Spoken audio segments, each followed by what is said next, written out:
1250 টকাত আজিৰ দিনত কি হয়? 1250 টকা কিয়? 12,500 টকা দিয়ক। কথাবোৰ তেতিয়াই ৰাইজে আদৰি লয় যেতিয়া ৰাইজৰ মনৰ কথাবোৰ কোৱা যেন ৰাইজে অনুভৱ কৰে আৰু সেইকাৰণে কথাবোৰ ক'ৰবাত আদৰি লৈছে।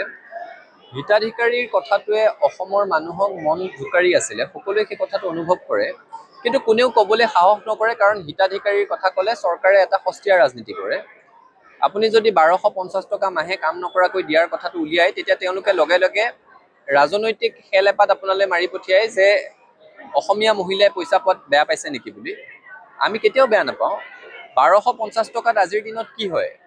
চিলিণ্ডাৰটোৰ যিটো জুই চাই দাম হৈছে, সেই ঘৰৰ চিলিণ্ডাৰটো কিনাৰ পিছত মোবাইলৰ ৰিচাৰ্জটো কৰিব পৰাকেও কোনো ধৰণৰ তাত পইচা বাকী নাথাকেগৈ। গতিকে 1250 টকা কিয়? 12,500 টকা দিয়ক, কিন্তু হাতে হাতে এটা কাম দিয়ক, কামৰ বিনিময়ত পইচা দিয়ক। 1250 টকাত আজিৰ দিনত কি হয়? 1250 টকা কিয়? 12,500 টকা দিয়ক। কথাবোৰ তেতিয়াই ৰাইজে আদৰি লয় যেতিয়া ৰাইজৰ মনৰ কথাবোৰ কোৱা যেন ৰাইজে অনুভৱ কৰে আৰু সেইকাৰণে কথাবোৰ ক'ৰবাত আদৰি লৈছে। হিতাধিকাৰীৰ কথাটোৱে অসমৰ মানুহক মন জোকাৰি আছিলে, সকলোৱে সেই কথাটো অনুভৱ কৰে, কিন্তু কোনেও ক'বলৈ সাহস নকৰে কাৰণ হিতাধিকাৰীৰ কথা ক'লে চৰকাৰে এটা সস্তীয়া ৰাজনীতি কৰে। আপুনি যদি 1250 টকা মাহে কাম নকৰাকৈ দিয়াৰ কথাটো উলিয়াই, তেতিয়া তেওঁলোকে লগে লগে ৰাজনৈতিক খেল এপাত আপোনালৈ মাৰি পঠিয়াই যে অসমীয়া মহিলাই পইচা পোৱাত বেয়া পাইছে নেকি বুলি। আমি কেতিয়াও বেয়া নাপাওঁ। 1250 টকাত আজিৰ দিনত কি হয়? চিলিণ্ডাৰটোৰ যিটো জুই চাই দাম হৈছে, সেই ঘৰৰ চিলিণ্ডাৰটো কিনাৰ পিছত মোবাইলৰ ৰিচাৰ্জটো কৰিব পৰাকেও কোনো ধৰণৰ তাত পইচা বাকী নাথাকেগৈ। গতিকে 1250 টকা কিয়? 12,500 টকা দিয়ক, কিন্তু হাতে হাতে এটা কাম দিয়ক, কামৰ বিনিময়ত পইচা দিয়ক। 1250 টকাত আজিৰ দিনত কি হয়?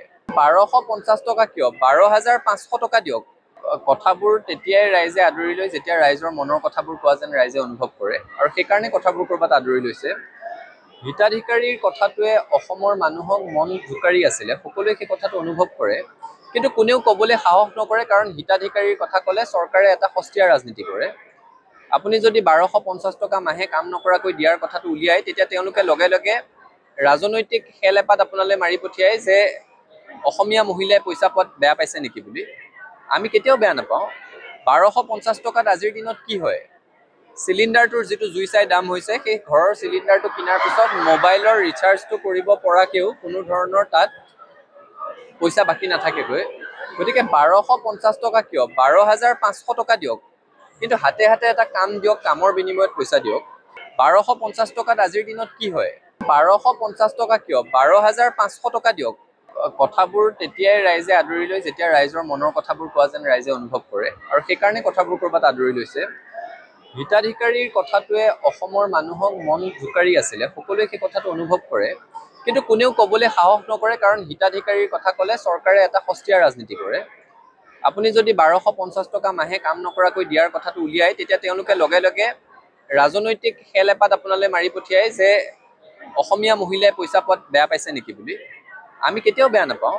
1250 টকাত আজিৰ দিনত কি হয়?